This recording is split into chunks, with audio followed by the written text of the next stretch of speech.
जय हिंद दोस्तों। तो हम लोग इस वीडियो के माध्यम से कुमार गौरव सर के द्वारा कराए गए 15 अक्टूबर से लेकर के 18 अक्टूबर तक के करंट अफेयर्स को हम लोग फास्ट रिवीजन करने वाले हैं। तो चलिए हम क्लास को शुरू करते हैं बिना समय को गवाए हुए। तो यहाँ पर आप लोग देख पा रहे हैं कि 15 नवंबर से लेकर, जैसे हम आपको बताए हैं कि 15 नवंबर से लेकर के आपको 18 नवंबर तक के करंट अफेयर्स को कवर करेंगे और साथ में आपको उत्तर प्रदेश का राज्य दर्शन भी देखने वाले हैं। तो चलिए हम लोग फटाफट शुरू करते हैं। पहला नंबर प्रश्न क्या कहता है, हाल ही में विदेश मंत्री डॉक्टर एस जयशंकर ने पुणे स्थित सिम्बायोसिस इंटरनेशनल यूनिवर्सिटी के पहले विदेशी परिसर का उद्घाटन कहाँ किया है? तो ये यूएई में। यूएई की मुद्रा क्या है? दिरहम है। राजधानी अबू धाबी है। सिम्बायोसिस इंटरनेशनल यूनिवर्सिटी, इसका उद्देश्य क्या है? तो गुणवत्तापूर्ण शिक्षा भारत और भारत के बेहतर हो, इसके लिए इसको उद्घाटन किया गया है। मुख्यालय कहाँ है इसका? सिम्बायोसिस इंटरनेशनल यूनिवर्सिटी का पुणे महाराष्ट्र में है। इसका पहला विदेशी परिसर कहाँ खोला गया है? तो ये यूएई में खोला गया है। कहाँ पर? तो ये पहला विदेशी परिसर जो है यूएई में खोला गया है। ये करने वाले कौन है शुभारंभ उद्घाटन? तो ये है एस जयशंकर, हमारे विदेश मंत्री। कहाँ हुआ है? दुबई के नॉलेज पार्क यूएई में हुआ है। ठीक है, आइए हम लोग कुछ देख लेते हैं इससे संबंधित। जैसे आईआईटी मद्रास का भारत के बाहर पहला ऑफशोर कैंपस कहाँ खुला है? जंजीबार और तंजानिया में। आईआईटी दिल्ली का पहला offshore campus Abu Dhabi UAE में खोला गया है। और आईआईटी मद्रास का भारत के बाहर अनुसंधान एवं नवाचार कैंपस कहाँ खोला गया? ये भी यूएई के अंदर है। नेक्स्ट देख लेते हैं कि डेजर्ट साइक्लोन अभ्यास कहाँ किया गया और किसके साथ? इंडिया प्लस यूएई के साथ किया गया। मॉरिशस की राजधानी कहाँ है? पोर्ट लुइस है। और इसके वर्तमान प्रधानमंत्री प्राइम मिनिस्टर अभी कौन है? डॉक्टर नवीन राम गुलाम है। ललन टॉप देख लेते हैं कि हाल ही में पर्यटकों के लिए शिग्मोत्सव 2024 कहाँ प्रारंभ किया गया? तो गोवा के अंदर शुरू किया गया है। नेक्स्ट है कि हाल ही में किस राज्य के प्रसिद्ध सांझी क्राफ्ट को जीआई टैग मिला है? ये किस राज्य का है? तो ये उत्तर प्रदेश राज्य से संबंधित है। चलिए नेक्स्ट प्रश्न की ओर हम लोग देखते हैं। अगला प्रश्न है कि प्रतिवर्ष राष्ट्रीय जनजातीय गौरव दिवस 2024 कब मनाया गया है? तो ये हर साल 15 नवंबर को मनाया जाता है जनजातीय गौरव दिवस। 15 नवंबर को भगवान बिरसा मुंडा जी के जन्म दिवस के याद में मनाया जाता है। 2021 से इसकी शुरुआत किया गया है। आइए इसे देख लेते हैं। बिरसा मुंडा जी को धरती बाबा या महान हलचल मुंडा विद्रोह करने वाले के नाम से जाना जाता है। 2000 ईस्वी में 3 राज्य का अलग एक गठन के रूप में होता है, अलग रूप में राज्य का निर्माण होता है। जैसे देख लेते हैं कि 2000 ईस्वी में देखिए कि 1 नवंबर 2000 ईस्वी को मध्य प्रदेश से छत्तीसगढ़ अलग होता है। 9 नवंबर को उत्तर प्रदेश से उत्तराखंड अलग होता है। और 15 नवंबर को बिहार से झारखंड अलग होता है। तो ये 2000 ईस्वी में एक ही महीना के अंदर 1 से लेकर के 15 नवंबर तक आपको 3 राज्य का नए राज्य के रूप में निर्माण होता है। बाल दिवस मनाया कब जाता है? तो 14 नवंबर को बाल दिवस मनाया जाता है, जबकि विश्व बाल दिवस आपको 20 नवंबर को मनाया जाता है। 6 दिन का हेरफेर है। बिरसा मुंडा हॉकी स्टेडियम कहाँ है? तो ये राउरकेला उड़ीसा में पड़ता है। ललन टॉप देख लेते हैं। हाल ही में आरबीआई ने 90 स्थापना वर्ष में प्रवेश किया है। आरबीआई की स्थापना की सिफारिश किसने किया था? तो यंग हिल्टन समिति या शाही कमीशन भी इसे कहते हैं। इसकी स्थापना 1 अप्रैल 1935 ईस्वी को हुआ था और इसका राष्ट्रीयकरण 1 जनवरी 1949 को किया गया था आरबीआई का। अभी वर्तमान में इसके शक्तिकांत दास गवर्नर है जो 25वें क्रम के हैं। हाल ही में देखते हैं कि लॉन्च भारत की पहली एआई आधारित फिल्म कौन सी है? तो इराह, जो एआई आधारित पर इसको लॉन्च किया गया। आर्टिफिशियल इंटेलिजेंस एआई का फुल फॉर्म होता है। नेक्स्ट क्वेश्चन 3 कहता है कि प्रधानमंत्री नरेंद्र मोदी पहले बोडोलैंड महोत्सव का उद्घाटन कहाँ किए हैं?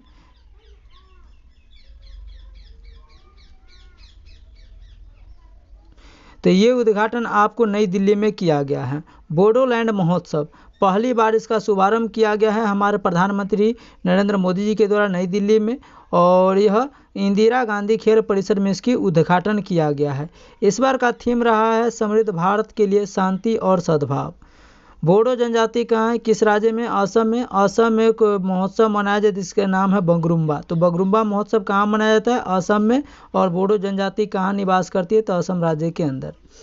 नेक्स्ट देख लेते हैं कि संविधान की 8वीं अनुसूची में किस संविधान संशोधन के द्वारा बोडो भाषा को जोड़ा गया था। तो ये बोडो भाषा जो है वो 92वें संविधान संशोधन के द्वारा 19वीं भाषा के रूप में बोडो को जोड़ा गया। 20वीं भाषा के रूप में मैथिली को, संथाली को 21वीं भाषा के रूप में और डोगरी को 22वीं भाषा के रूप में अपनाया गया। कुल हमारे भारतीय संविधान में 22 भाषा हैं।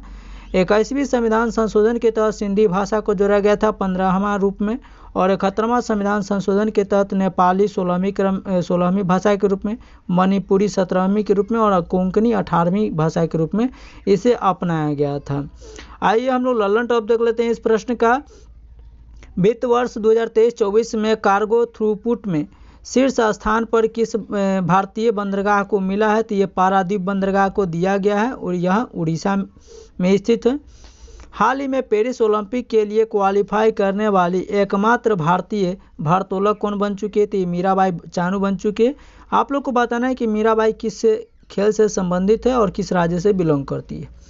नेक्स्ट है कि हाल ही में 56वीं राष्ट्रीय खो खो चैंपियनशिप 2023-24 का समग्र विजेता कौन बना है? तो ये महाराष्ट्र बन चुका है। आयोजन भी महाराष्ट्र में किया गया, विजेता भी महाराष्ट्र ही है। नेक्स्ट है हाल ही में निर्वाचन आयोग ने किसे यूथ आइकन नियुक्त किया है? तो ये आयुष्मान खुराना एक बॉलीवुड एक्टर हैं, इनको यूथ आइकन के रूप में नियुक्त किया गया है। चलिए नेक्स्ट क्वेश्चन नंबर 4 की तरफ हम लोग चलते हैं। क्वेश्चन नंबर 4 कहता है कि हाल ही में अमरावती कैपिटल प्रोजेक्ट के लिए 13,500 करोड़ रुपए के ऋण का समझौता किसने किया गया है? तो ये विश्व बैंक और एडीबी के साथ किया गया है। अमरावती कैपिटल प्रोजेक्ट के तहत आंध्र प्रदेश की राजधानी है अमरावती और इसका उद्देश्य है बेहतर जल निकासी और बेहतर सड़क हो। ये अमरावती आंध्र प्रदेश की राजधानी में बेहतर जल निकासी, वहाँ से जल का निकासी हो सके और बेहतर से बेहतर सड़क हो। इसको निर्माण के लिए, इसको डेवलप करने के लिए विश्व बैंक और एडीबी ने 13,500 रुपये का जैसे राशि देने की वादा किया है। राशि देने वाला कौन है? विश्व बैंक और एडीबी है। और तेलंगाना इससे अलग हुआ है आंध्र प्रदेश से 2 जून 2014 को, और 2 जून 2014 से लेकर के अगले 10 वर्षों तक हैदराबाद जो था आंध्र प्रदेश और तेलंगाना की राजधानी था। 10 साल के बाद जो है आपको आंध्र प्रदेश की राजधानी अमरावती को शिफ्ट किया गया। आइए हम लोग जान लेते हैं विश्व बैंक, जिसे वर्ल्ड बैंक के नाम से जानते हैं, और आईएमएफ, इसका जो मुख्यालय है वाशिंगटन डीसी में है। स्थापना हुआ था यूएसए में ब्रिटेन वुड्स सम्मेलन के तहत 1944 में। इसके अध्यक्ष कौन है? अजय बंगा है विश्व बैंक के। और अन्य नाम विश्व बैंक के क्या है? International bank for reconstruction and development. ये विश्व बैंक यानी वर्ल्ड बैंक का नाम है। एडीबी को देख लेते हैं। एडीबी का फुल फॉर्म होता है एशियन डेवलपमेंट बैंक होता है, जिसको एशियाई विकास बैंक बोला जाता है हिंदी में। स्थापना 1966 में होता है। मुख्यालय मनीला फिलीपींस में। कमेंट्स में आप लोग को बताना है कि कौन सा मिसाइल है जो भारत ने पहली खेप फिलीपींस को निर्यात किया था। ठीक है। एनडीबी का फुल फॉर्म होता है न्यू डेवलपमेंट बैंक होता है, जिसकी न्यू सदस्य इसमें न्यू डेवलपमेंट बैंक में शामिल कौन हुआ है? अल्जीरिया हुआ है। आइए हम लोग लल्लन टॉप देख लेते हैं। हाल ही में 19वीं एससीओ सुरक्षा परिषद की बैठक किसकी अध्यक्षता में हुई है? तो ये कजाकिस्तान की अध्यक्षता में हुई है। नेक्स्ट है हाल ही में राष्ट्रीय समुद्री दिवस 2024 कब मनाया गया है? तो ये हर साल 15 अप्रैल को मनाया जाता है। नेक्स्ट है कि हाल ही में पेरिस ओलंपिक समिति में जूरी सदस्य नियुक्त होने वाली पहली भारतीय महिला कौन बन चुकी है? तो बिल्किस मीर बन चुकी है। नेक्स्ट प्रश्न को देखते हैं। हाल ही में लॉन्च नई पुस्तक द आइडिया ऑफ डेमोक्रेसी के लेखक कौन है? तो ये सैम पित्रोदा है। नई पुस्तक लॉन्च किया गया है द आइडिया ऑफ डेमोक्रेसी, जिसके लेखक, जिसके राइटर सैम पित्रोदा हो जाएंगे। नेक्स्ट है क्वेश्चन नंबर 5 है कि हाल ही में यूएन हैबिटेट और संघाई नगर पालिका का वैश्विक स्थिरता पुरस्कार जीतने वाला भारत का पहला शहर कौन बन चुका है? तो ये तिरुवनंतपुरम बन चुका है। वैश्विक स्थिरता पुरस्कार किसको मिला है? तो तिरुवनंतपुरम को भारत का एकमात्र शहर है। उसके बाद विश्व के 5 शहर को इसमें शामिल कर दिया गया है, जिसमें से भारत का एकमात्र तिरुवनंतपुरम है शामिल। इसमें कौन कौन सा है आइए हम सभी को देख लेते हैं। जैसे कि कतर का दोहा हो गया, ऑस्ट्रेलिया का मेलबर्न शहर हो गया, मोरक्को का अगादीर हो गया, और मोरक्को का ही इस्ताललापा हो गया, तो और ये भारत का तिरुवनंतपुरम हो गया। तो ये 5 शहर को इसमें शामिल किया गया, जिसमें से भारत की तरफ से सिर्फ एक ही मात्र शहर तिरुवनंतपुरम। यह सतत विकास लक्ष्य के लिए इसे जैसे ये वैश्विक स्थिरता पुरस्कार दिया गया है। लक्ष्य इसके अंदर 17 रखा गया है। टोटल 2025 से लेकर के 2030 तक, यानी टोटल 5 वर्षों तक यह 17 लक्ष्य को रखा गया इसके अंदर। आइए अगला देख लेते हैं कि यूनेस्को में शामिल 2 भारतीय शहर कौन कौन सा है। तो पहला आपको अहमदाबाद 2017 में यूनेस्को में शामिल हुआ था, और दूसरा आपको राजस्थान का जयपुर जो शहर है, जिसे गुलाब सिटी या पिंक सिटी के नाम से जानते हैं, और जिसकी राजधानी भी है, 2019 में यह शामिल हुआ है यूनेस्को में। लालन टॉप देख लेते हैं कि हाल ही में 16,000 किलोमीटर की अफ्रीका की सबसे लंबी दौड़ पूरी करने वाली व्यक्ति कौन बन चुकी है। तो रॉस कुक बन चुकी है। हाल ही में चैत्र शुक्ला प्रतिपदा को संजीव चैरा ओबा नववर्ष त्यौहार कहाँ मनाया गया। तो ये मणिपुर के अंदर मनाया गया है। चलिए नेक्स्ट प्रश्न को देखते हैं।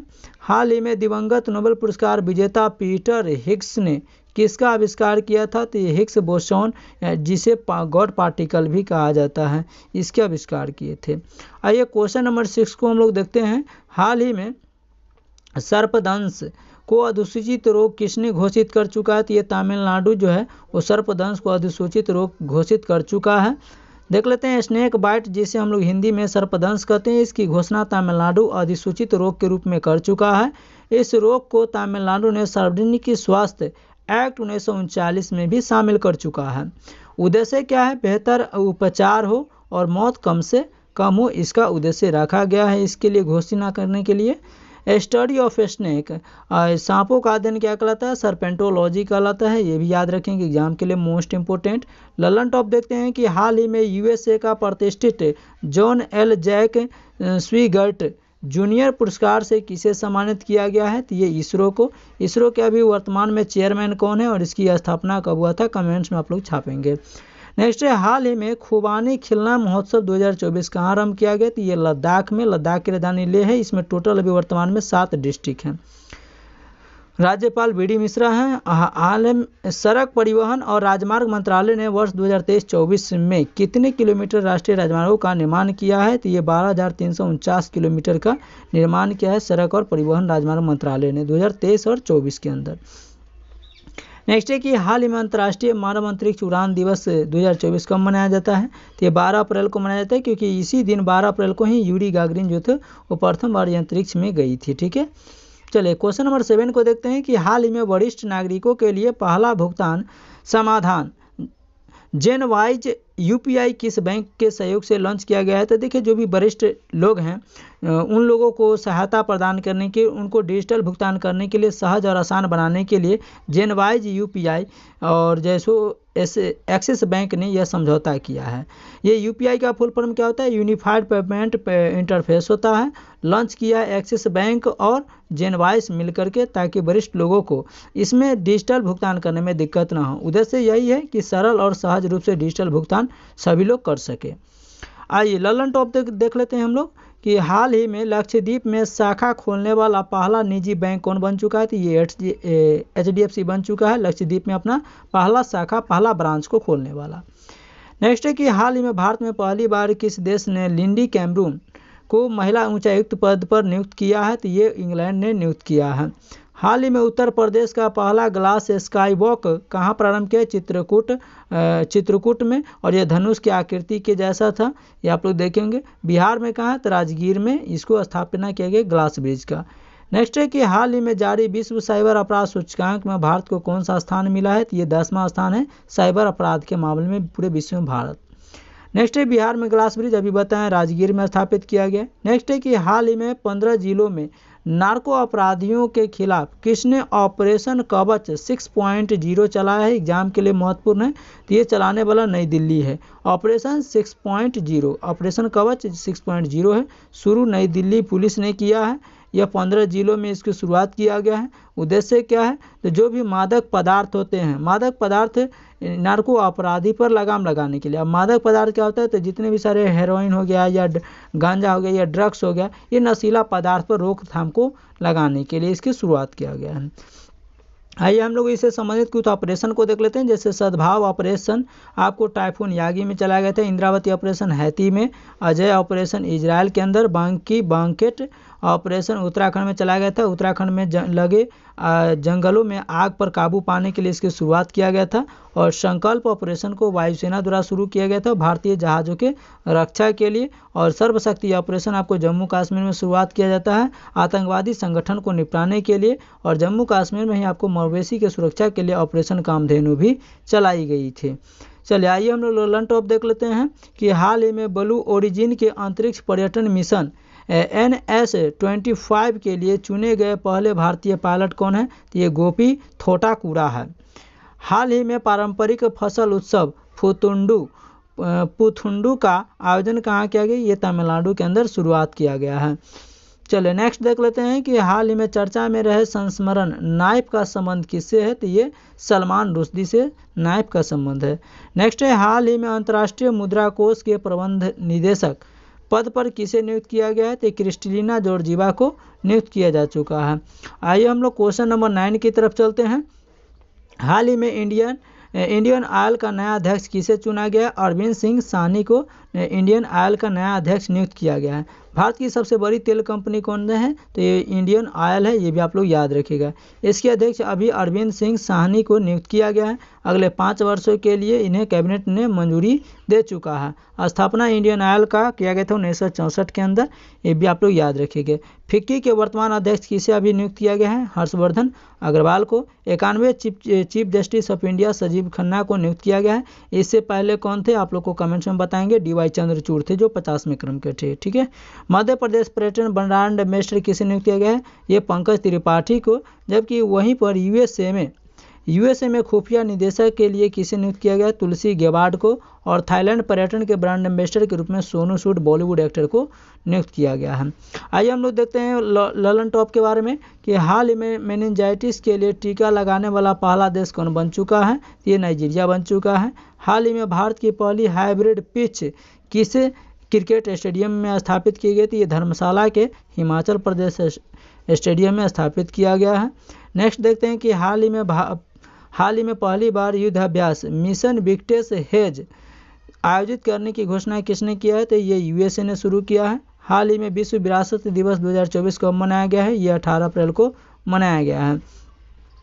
नेक्स्ट क्वेश्चन नंबर 10 देखते हैं कि हाल ही में इसरो ने द्रव और तापीय विज्ञान में अनुसंधान केंद्र स्थापित करने के लिए किसके साथ समझौता किया है? तो ये IIT मद्रास के साथ समझौता किया है। कौन? इसरो ने।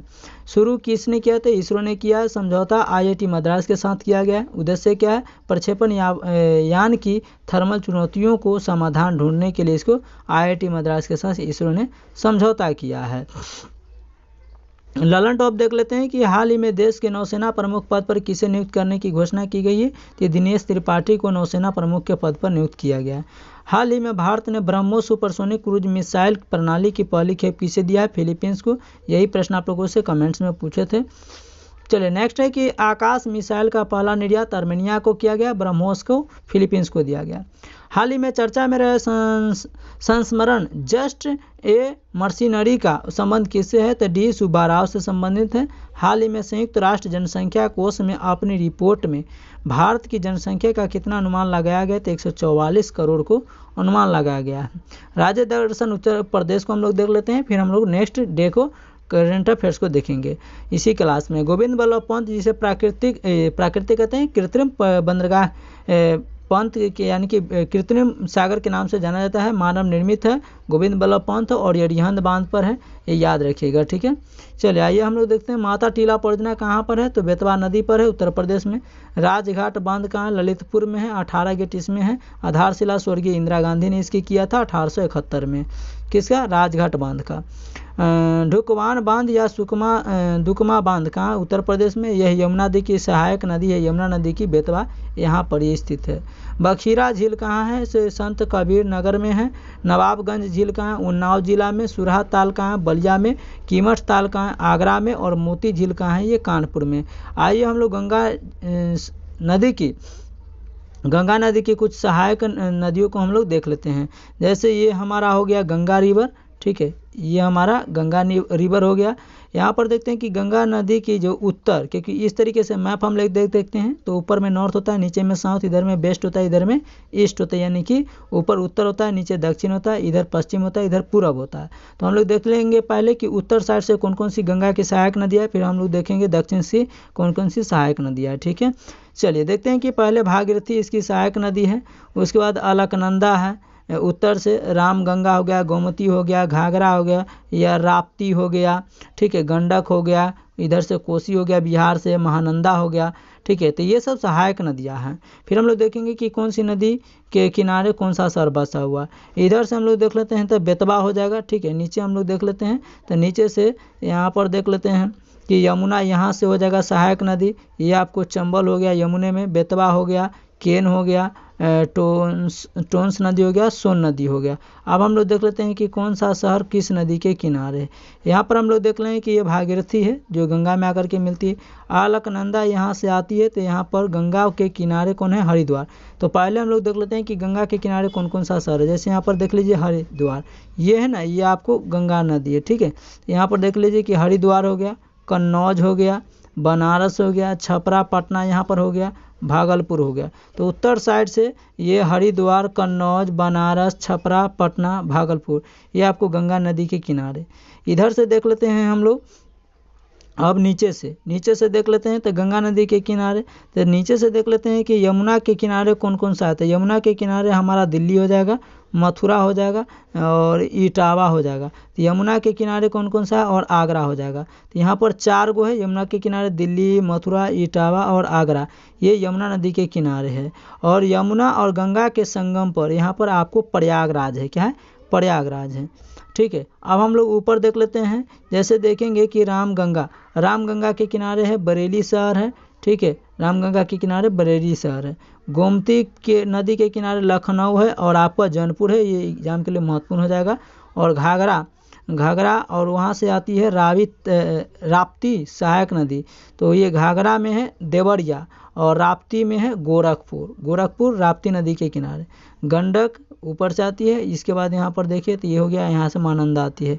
नीचे हम लोग देख ही लिए थे। आइए हम लोग देख लेते हैं अयोध्या जो है भगवान राम की नगरी, सरयू नदी के किनारे। महर्षि वाल्मीकि इंटरनेशनल एयरपोर्ट भी कहाँ है, ये अयोध्या में बनाया गया है। आइए हम लोग 16 नवंबर को देखते हैं। हाल ही में फॉर्च्यून की पहली 100 सबसे शक्तिशाली व्यक्तियों की सूची में शीर्ष स्थान पर कौन रह चुका है, तो ये एलन मस्क है। फॉर्च्यून की 100 सबसे शक्तिशाली व्यक्तियों की सूची में एलन मस्क नंबर 1 पर है। 100 मोस्ट पावरफुल पर्सन में पहला स्थान एलन मस्क है, जो एलन मस्क और स्पेस एक्स और टेस्ला और ट्विटर के संस्थापक हैं। मुकेश अंबानी इसमें भारत की तरफ से 12वें स्थान पर है और भारत में पहले स्थान पर। ठीक है, तो पूरे 100 में 12वें स्थान पर मुकेश अंबानी, भारत की तरफ से फर्स्ट स्थान पर है। स्पेस एक्स 2 मिशन स्पेसएक्स ने 2 मिशन को जारी किया, जिसमें से क्रू मिशन सुनीता विलियम्स को वापस लाने के लिए, और एक स्पेस लॉन्च किया है पोलरिस ड्रोन मिशन। इसके तहत स्पेस वॉक, यानी कि स्पेस में आप जाकर के वॉक कर सकते हैं, टहल सकते हैं। DOGE USA में सरकारी खर्चे को कम करने के लिए इसकी स्थापना किया गया था, DOGE की। इसके अध्यक्ष एलन मस्क ही हैं, ये भी आप लोग याद रखिएगा। डोनाल्ड ट्रंप अभी 47वें क्रम के वहाँ के राष्ट्रपति बन चुके हैं। ललन टॉप देख लेते हैं कि हाल ही में वर्ष 2023 में दुनिया की सबसे कम प्रजनन दर कहाँ दर्ज की गई, तो ये साउथ कोरिया में। हाल ही में ब्रिटेन में किंग चार्ल्स तृतीय से नाइटहुड उपाधि हासिल करने वाले भारतीय कौन बन चुके हैं, तो ये सुनील मित्तल बन चुके हैं, नाइटहुड की उपाधि प्राप्त करने वाले। नेक्स्ट देख लेते हैं कि हाल ही में भारत की जन औषधि पहल में शामिल होने वाले पहला देश कौन सा है, तो ये मॉरिशस बन चुका है। हाल ही में रोलैंड पुस्तक पुरस्कार 2024 किसे प्रदान किए गए, तो पंकज कुमार चटर्जी को ये पुरस्कार प्रदान किया गया। नेक्स्ट क्वेश्चन नंबर 2 देख लेते हैं कि हाल ही में चीन ने चाणक्य मेगा पोर्ट का अनावरण कहाँ किया है, तो ये पेरू लामा में किया गया है। ठीक है, और चिली की राजधानी सेंटियागो है, ये भी आप लोग याद रखिएगा। क्या कहता है, चीन में चाणक्य मेगा पोर्ट का अनावरण कहाँ किया गया, पेरू लामा में। अब हम लोग देख लेते हैं कि ये आपको दक्षिणी अमेरिका का ये जो है उत्तरी अमेरिका का यह जो लोकेशन है कह सकते हैं। यहाँ पर आपको एक देश है पेरू, जो दक्षिणी अमेरिका में है। पेरू कहाँ है? तो साउथ अफ्रीका में है। यहाँ से चाणक्य मेगा पोर्ट इसका उद्देश्य क्या है? तांबे को भंडार है, और इसको चाइना क्या कर रहा है? तो इसको चाइना जो है डेवलप करेगा। कौन करेगा? चाइना। क्यों करेगा? क्योंकि यहाँ पर जो चाणक्य मेगा पोर्ट है ना, यहाँ पर तांबे का भंडार सर्वाधिक है, जिसके कारण इसको कह सकते हैं कि चिक्विमाटा चिली में इसके निर्यात के लिए इसे जैसो चाइना विकसित करेगा। साउथ अमेरिका का पहला हरित स्मार्ट और पोर्ट यह होने वाला है। कौन सा? Chanakya mega port. ये भी आप लोग याद रखेगा, ठीक है। कॉस्को कंपनी चाइना की यहाँ पर निर्माण करने वाली कंपनी कौन है? तो ये कॉस्को कंपनी इसको निर्माण करेगा, चाणक्य मेगा पोर्ट को। देखिए, हमेशा चाइना कहीं भी इन्वेस्ट करेगा तो ये अपने प्रॉफिट के लिए इन्वेस्ट करता है, सब लोग जानते भी हैं। आइए हम लोग देखते हैं कि पेरू की सीमा पर टिटिकाका झील है। पेरू और चिली की सीमा पर आटाकामा मरुस्थल है। और यहाँ पर देख लेते हैं चिमू सभ्यता पेरू में खोजा गया है। और ये आप लोग को साउथ अमेरिका का पहला हरित स्मार्ट पोर्ट होने वाला कौन है? चाणक्य। और इसका निर्माण करने वाला कौन है? कॉस्को कंपनी, चाइना का होने वाला है, ठीक है, क्योंकि यहाँ से ज़्यादा सप्लाई कर सकता है कौन? तांबे का भंडार होने के कारण चाइना, इसके लिए यह विकसित करेगा। ललन टॉप देख लेते हैं कि हाल ही में पहला UFA महिला नेशंस लीग का खिताब किसने जीता है? तो ये स्पेन ने जीता है। हाल ही में भारत मलेशिया के बीच द्विपक्षीय समुद्री अभ्यास समुद्र लक्ष्मण कहाँ आयोजित किया गया? विशाखापत्तनम में। उदार शक्ति भी आपको मलेशिया के साथ ही युद्धाभ्यास होता है। INS जटायु का उद्घाटन कहाँ होगा? लक्षद्वीप में किया जाएगा। हाल ही में चापचार कूट नृत्य त्यौहार कहाँ आयोजित किया गया है? तो ये मिजोरम में आयोजित किया गया है। और छिरेऊ और बाम्बू नृत्य भी आपको कहाँ? मिजोरम में ही है, ठीक है। चलिए अगला देख लेते हैं। क्वेश्चन नंबर 3 है कि हाल ही में RBI ने किसे DSIB के रूप में नामित किया है? किसके रूप में? DSIB के रूप में। और SBI, HDFC और ICICI बैंक को, ये 3 बैंकों को RBI ने DSBI के रूप में नामित किया है। अब क्यों किया है? आइए इसको जानते हैं। घरेलू संस्थागत महत्वपूर्ण बैंक के रूप में जिसे DSIB के रूप में इसको नामित किया है, जिसका फुल फॉर्म होता है डोमेस्टिक। डी से होता है डोमेस्टिक, और SIB यानी सिस्टमेटिक इम्पोर्टेटर और बैंक होता है इसका फुल फॉर्म, जिसको घरेलू संस्थागत महत्वपूर्ण बैंक कहते हैं। भारत की अर्थव्यवस्था की रीढ़ की हड्डी की तरह यह काम करता है, इसके लिए RBI ने इसको DSIB के रूप में नामित किया। RBI इसमें 3 बैंकों को नामित किया, जैसे SBI, HDFC बैंक और ICICI बैंक को इसमें नामित किया। कहाँ पर? अगर कहा है कि इन बैंकों की अगर विफलता हो जाती है तो भारत के ऊपर नकारात्मक प्रभाव पड़ेगा, वो कहाँ पर? GDP में देखने के लिए। इसीलिए इस बैंकों को यह सूचना जारी किया है कि आप कुछ ऐसा गलती ना करें ताकि आपके ऊपर पेनल्टी लगाया जाए और आप माइनस में चला जाए, क्योंकि आपके ही ऊपर डिपेंड करता है भारत की अर्थव्यवस्था। ये 3 बैंक है, इसको कहा गया है और इसको सचेत पहले कर चुके हैं ताकि ये किसी भी तरीके से गलती ना करे, RBI के किसी भी नियम को उल्लंघन ना करे, ताकि इस पर पेनल्टी लगाया जाए। RBI की स्थापना कब हुआ था? सिफारिश किसने किया था? तो यांग हिल्टन आयोग ने किया था। अधिनियम कौन सा? 1934 एक्ट था। स्थापना 1 अप्रैल 1935 को हुआ था। राष्ट्रीयकरण 1 जनवरी 1949 को RBI की स्थापना किया गया था। अभी वर्तमान में गवर्नर जनरल शक्तिकांत दास 25वें क्रम के central banker of the year पुरस्कार से सम्मानित किए जा चुके हैं शक्तिकांत दास जी को। और RBI का लोगो क्या है? एक तार का वृक्ष है और रॉयल बंगाल टाइगर है इसके, ठीक है। आइए हम लोग देख लेते हैं कि ये 3 बैंक है, कौन कौन सा है? तो bank of Madras, bank of Bombay और बैंक ऑफ कोलकाता, ये तीनों का जो विलय हुआ था वो इंपीरियल बैंक के रूप में हुआ। और जाकर के ये तीनों बैंक जैसे मिला, bank of Madras, bank of Bombay और बैंक ऑफ कोलकाता, ये तीनों जब मिला जा करके, तो मिलने के बाद इसका बैंक का निर्माण हो गया इंपीरियल बैंक के रूप में 1981 ईस्वी में 1 जुलाई 1955 को। और इसे इंपीरियल बैंक से 1 जुलाई 1955 को SBI का निर्माण होता है, ठीक है। आइए ललन टॉप देखते हैं कि हाल ही में किस राज्य की आभूषण कला सिल्वर पिलिग्री को GI टैग दिया गया? तो ये उड़ीसा का है। हाल ही में प्रो कबड्डी लीग के 10वें संस्करण का चैंपियन कौन बना है? तो पुनेरी पल्टन को बनाया गया है। और नेक्स्ट देख लेते हैं कि हाल ही में गर्भपात को संवैधानिक अधिकार बनाने वाला दुनिया का पहला देश कौन बन चुका है? तो ये फ्रांस बन चुका है। हाल ही में BSF की पहली महिला स्नाइपर कौन बनी है? तो ये सुमन कुमारी बन चुकी है। क्वेश्चन नंबर 4 को हम लोग देख लेते हैं फटाफट। कि हाल ही में विश्व बैंक ने किस राज्य की केरा परियोजना के लिए 2365.5 करोड़ ऋण की मंजूरी दी है? तो ये दिया है केरल को। केरा परियोजना नाम से स्पष्ट है, केरा यानी कि केरल को मिलेगा इतना 2365.5 करोड़, और देने वाला कौन है? विश्व बैंक। अगले 5 वर्षों के लिए लागू किया जाएगा। उद्देश्य क्या है? जलवायु स्मार्ट पहल, यानी कि किस लिए ये देगा? तो ये यहाँ पर जलवायु को स्मार्ट बनाने के लिए, किसानों को लाभ पहुँचाने के लिए। एग्जाम्पल क्या है? जैसे यहाँ पर रबर की खेती के लिए, इलायची इत्यादि खेती को फिर से शुरुआत करने के लिए किसानों को ये इसी में से लोन प्रोवाइड किया जाएगा। राशि देने वाला कौन है? एशियाई विकास बैंक है, यानी कि ADB है, जिसके मुख्यालय मनीला में है। ठीक है। आइए, सिंधु जल समझौता इंडिया प्लस पाकिस्तान के बीच होता है, 1960 में होता है। ललन टॉप देखते हैं। हाल ही में US गोल्फ एसोसिएशन ने इसे बॉम्बे जोन्स पुरस्कार से सम्मानित करने की घोषणा किया गया। ये टाइगर वुड्स को टाइगर वुड्स को सम्मानित किया, और भारत में अदिति अशोक को सम्मानित किया गया भारत में। नेक्स्ट है, हाल ही में भारत की पहली अंडर वाटर मेट्रो रेल सेवा का उद्घाटन कहाँ हुआ है? तो कोलकाता में हुगली नदी के अंदर में हुआ है अंडर वाटर मेट्रो रेल का शुरुआत। प्रधानमंत्री नरेंद्र मोदी 5,000 करोड़ रुपए के समग्र कृषि विकास कार्यक्रम को कहाँ लॉन्च करेंगे? तो ये जम्मू कश्मीर में। हाल ही में इंदिरा गांधी व्यापारी बहना सुख सम्मान निधि योजना की घोषणा कहाँ किया गया? तो ये हिमाचल प्रदेश में शुरुआत किया गया है। क्वेश्चन नंबर 5 है, हाल ही में बाली यात्रा महोत्सव कहाँ शुभारंभ किया गया? तो ये उड़ीसा में। बाली कहाँ है? इंडोनेशिया के अंदर यह जगह है। एशिया का ओपन एयर सबसे बड़ा व्यापार मेला इसे घोषित किया गया है। कहाँ है? तो ये उड़ीसा में है, और कार्तिक मास के पूर्णिमा के दिन इसको 15 नवंबर को मनाया जाता है। शुभारंभ मोहन चरण मांझी किए हैं। मोहन चरण मांझी कौन है? तो ये यहाँ उड़ीसा के वर्तमान CM है। और उड़ीसा के व्यापारी व्यापार के लिए बाली इंडोनेशिया की यात्रा को यहाँ पर इस मेला में दर्शाया गया है, क्योंकि उड़ीसा के जितने भी सारे व्यापारी थे वो कहाँ जाते थे व्यापार के लिए? इंडोनेशिया जाते थे।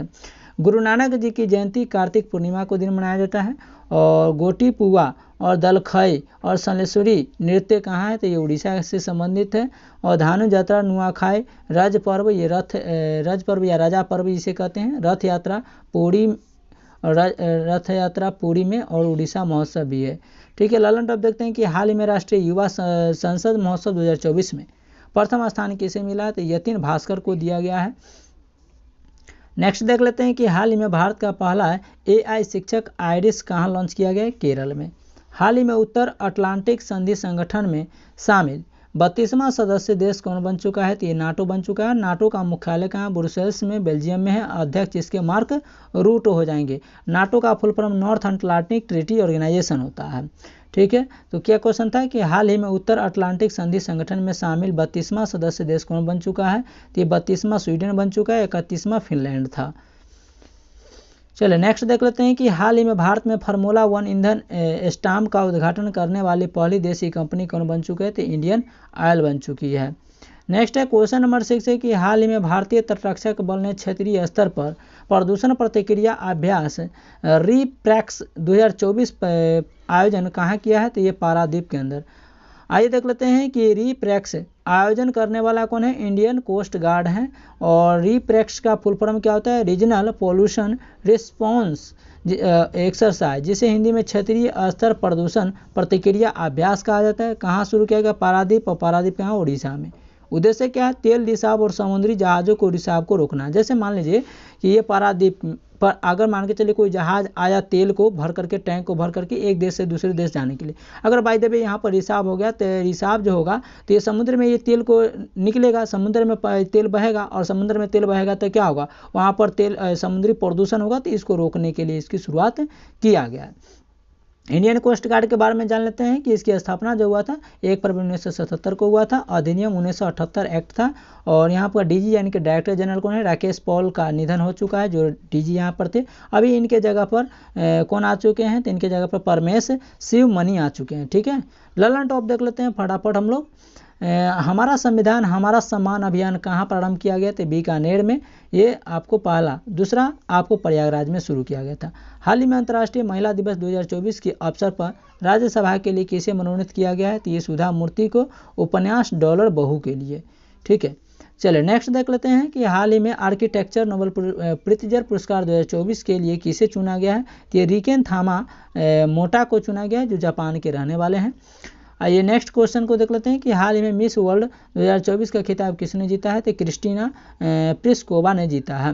क्वेश्चन नंबर 7 की तरफ हम लोग चलते हैं। हाल ही में नो योर मेडिसिन ऐप किसने लॉन्च किया है, तो ये राष्ट्रीय डोपिंग संधि एजेंसी ने इसको लॉन्च किया है। Know your medicine app launch करने वाला कौन है, खेल एवं युवा मंत्रालय। मंत्री कौन है, खेल एवं युवा मंत्रालय के मनसुख मंडाविया जी। उद्देश्य क्या है, तो याद रखने के लिए आसान रखेगा कि खेल एवं युवा मंत्रालय। तो खेल खेलिएगा, कोई भी खेल खेलिएगा तो आपका मन सुख में रहेगा, एकदम सुख शांति जैसा रहेगा, तो मनसुख मंडाविया जी। उद्देश्य क्या है, स्वच्छ खेलों को बढ़ावा देने के लिए खेलों में नशीली दवाई पर रोकथाम लगाना। जैसे कि बहुत सारे खिलाड़ी होते हैं वो दवाई लेते हैं, लेकिन वो दवाई क्या उस खेल के लिए बाधक बन सकता है, डोपिंग एजेंसी में आ सकते हैं या नहीं, खतरा में आ सकते हैं या नहीं, इसको जांच करने के लिए इस ऐप को लॉन्च किया गया है। निर्माण कंपनी कौन है, नाडा है। नाडा भारत में नाडा और विश्व में वाडा होता है। नाडा का फुल फॉर्म होता है नेशनल एंटी डोपिंग एजेंसी होता है, और इसके राष्ट्रीय डोपिंग संधि एजेंसी भी हिंदी में कहा जाता है। ठीक है, यहाँ पर देख लेते हैं कि भारत में नाडा होता है जिसकी स्थापना 2005 में किया गया था, मुख्यालय नई दिल्ली में। विश्व में वही वाडा होता है, वाडा का मुख्यालय क्या होगा, वर्ल्ड एंटी डोपिंग एजेंसी होगा। ठीक है, इसकी मुख्यालय मॉन्ट्रियल कनाडा में है। स्थापना इसके 1999 में किया गया था, भारत वाला को 2005 में किया गया था। ललन टॉप देखते हैं कि हाल ही में लाचित बोरफुकन की 125 फुट ऊंची प्रतिमा स्टैच्यू ऑफ बेलोर का अनावरण कहाँ किया गया, तो ये असम जोराहट में किया गया, असम के जोराहट में। हाल ही में महाशिवरात्रि का पर्व हेरथ का आयोजन कहाँ किया गया, ये जम्मू कश्मीर के अंदर शुरू किया गया है। नेक्स्ट देख लेते हैं कि हाल ही में पीएम नरेंद्र मोदी ने सेला सुरंग का उद्घाटन कहाँ किया है, आंध्र प्रदेश में। हाल ही में केंद्र सरकार द्वारा नागरिकता संशोधन कानून 2019 किस देश के नागरिकों से लागू किया गया था, तो ये बांग्लादेश, अफगानिस्तान और पाकिस्तान को लेकर के ये एनआरसी को लागू किया गया था। ठीक है, आप देख लेते हैं सीएए। सीएए क्या होता है, तो सीएए का फुल फॉर्म होता है सिटीजन अमेंडमेंट एक्ट होता है। सीए यानी कि सिटीजन एक्ट 1955 का एक्ट है यह, और इसमें अभी संशोधन 2019 में किया गया है। इसमें क्या गया था, बांग्लादेश, पाकिस्तान और अफगानिस्तान के जो अल्पसंख्यक नागरिकता प्रदान करने के लिए इनको लागू किया गया था। ठीक है, चलिए आइए हम लोग 8वां नंबर को देख लेते हैं।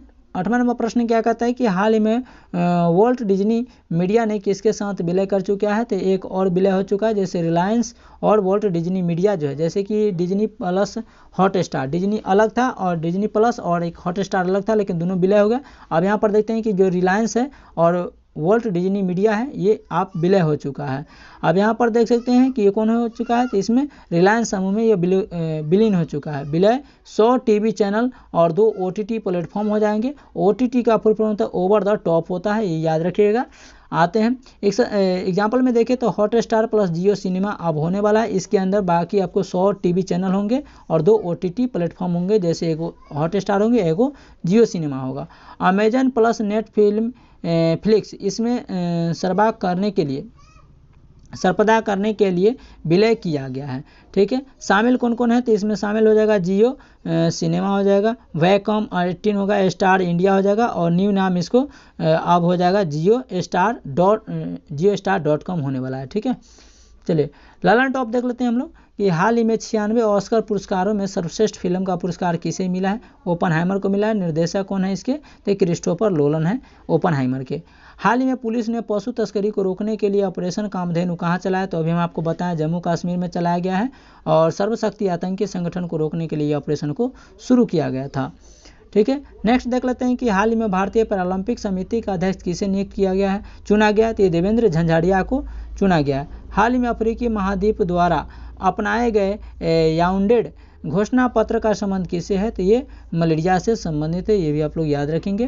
क्वेश्चन नंबर 9 को देखते हैं कि हाल ही में अंतर्राष्ट्रीय विश्वविद्यालय खेल महासंघ जिसको कहते हैं FISU की वर्ल्ड यूनिवर्सिटी चैंपियनशिप शूटिंग 2024 का आयोजन कहाँ किया गया है, तो ये भारत में किया गया। FISU जिसे वर्ल्ड यूनिवर्सिटी चैंपियनशिप शूटिंग 2024 कहते हैं। मेजबान इसका नई दिल्ली करने वाला है, और नई दिल्ली में होने वाला है। डॉक्टर करने सिंह शूटिंग के अंदर होने वाला है, और भारत इसमें 9 गोल्ड के साथ, 9 सिल्वर के साथ और 6 ब्रॉन्ज के साथ कुल 24 पदक के साथ रहा है। शुभंकर इसका क्या है, तो ट्रंकी जिसे हाथी भी कहा जाता है। आइए हम लोग देख लेते हैं कि पेरिस ओलंपिक का शुभंकर क्या था, फ्रिज टोपी था। इसमें 3 कलर थे, आप लोग कमेंट्स में बताना है। 37वां राष्ट्रीय खेल का शुभंकर क्या था, तो ये मोगा था। और ललन टॉप देखते हैं कि हाल ही में DRDO में MIRV तकनीक आधारित किस मिसाइल का पहली बार सफल प्रक्षेपण किया गया है। तो ये अग्नि 5 मिसाइल का सफल परीक्षण किया गया है। और नेक्स्ट देख लेते हैं, हाल ही में नायब सिंह सैनी को किस राज्य का नया मुख्यमंत्री नियुक्त किया गया है। ये हरियाणा के नए मुख्यमंत्री के रूप में शपथ ग्रहण करते हैं। नेक्स्ट देखते हैं कि हाल ही में महिला वैज्ञानिकों और फैकल्टी की सभ्यता के लिए शेरनी का उद्घाटन किसने किया है। तो ये UGC ने इसको उद्घाटन किया। हाल ही में राष्ट्रीय अनुसूचित जाति आयोग की अध्यक्ष पद पर किसे नियुक्त किया गया है। तो ये किशोर मकवाना को नियुक्त किया गया है। क्वेश्चन नंबर 10 को हम लोग देखते हैं कि हाल ही में रणजी ट्रॉफी 90 साल पुराने इतिहास में 606 रनों की सबसे बड़ी साझेदारी का रिकॉर्ड बनाने वाले कश्यप और स्नेहल का संबंध किससे है।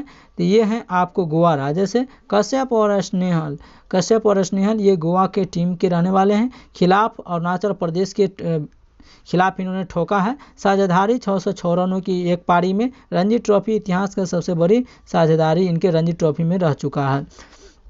ललन टॉप देख लेते हैं कि हाल ही में दुनिया की पहली 3D प्रिंटेड मस्जिद का निर्माण कहाँ किया गया। सऊदी अरब के अंदर। ठीक है, अगला देख लेते हैं, हाल ही में गृह मंत्रालय ने 17 सितंबर को किसका स्वाधीनता दिवस घोषित किया है।